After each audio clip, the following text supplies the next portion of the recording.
Words without wires. Marconi's discovery of radio. In the 1880s, a German, Heinrich Hertz, demonstrated that electric waves could be sent through the air. This discovery led Guglielmo Marconi to develop wireless telegraphy, which we know today as radio. Guglielmo Marconi was born in Bologna, Italy, on April 25, 1874. His mother was Irish, his father Italian. His tutor encouraged young Guglielmo to search for truth. "I know what it says, but how can I be sure it's the truth?" "The only way is to find out for yourself. You have the laboratory in the attic. That's what it's for." And to explore the unknown. What happens to the words I say? Are they lost forever, or do they keep floating through the air? I do not to know. I am to teach you what others have learned, but many of your questions as of yet have no answers. Hertz sent an electric spark across the room with an oscillator, like this, using no wires, but I can't make it work. The theory is that there are waves that carry it. Let's try again. Marconi's brother helped him with the experiment. "We've rebuilt this apparatus time and again with the same result. Nothing. But it should work, Fonzo. Perhaps if we rearrange these." "Isn't it time you have thought for the future, Guglielmo, and forgot this idea? You do not understand what I am after. I am sure I can find it with enough time. I have a surprise for you. Listen while I press this buzzer. It's a bell. I can hear it, and it's in the living room. But how do you do it? There are no connecting wires. That's just it. I can transmit sound without wires. God bless you, Guglielmo." Marconi's father gave him 5,000 lira to continue his experiments. "I shall encircle the world with my voice." "Only because God has given you the talent, my son.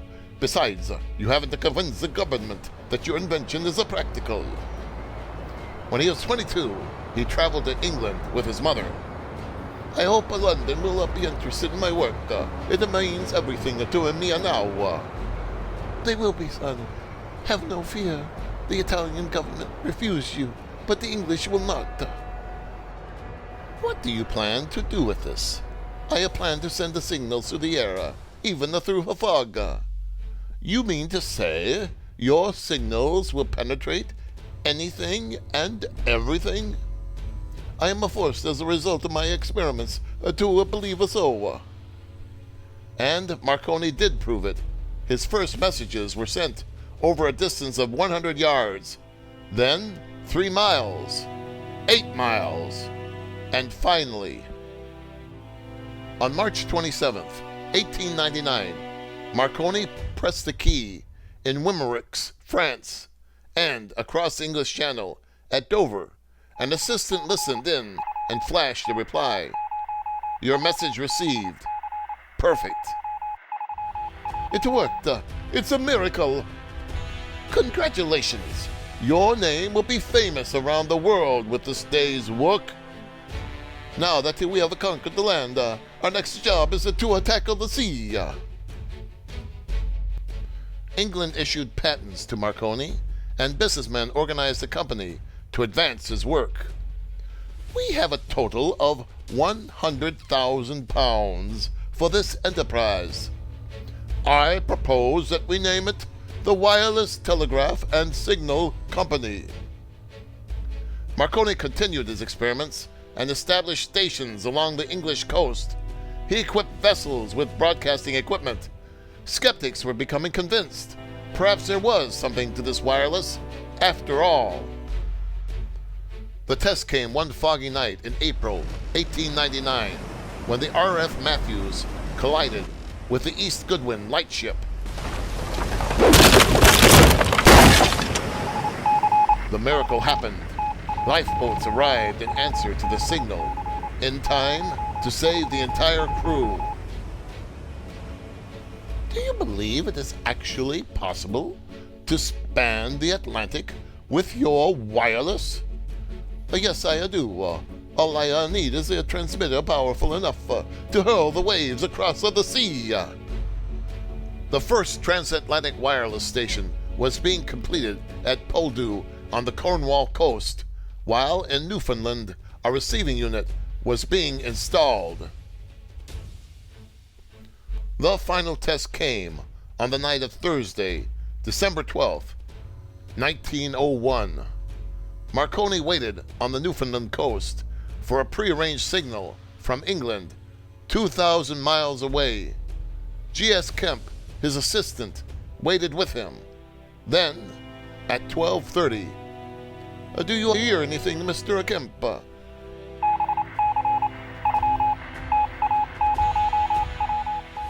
Yes, I did.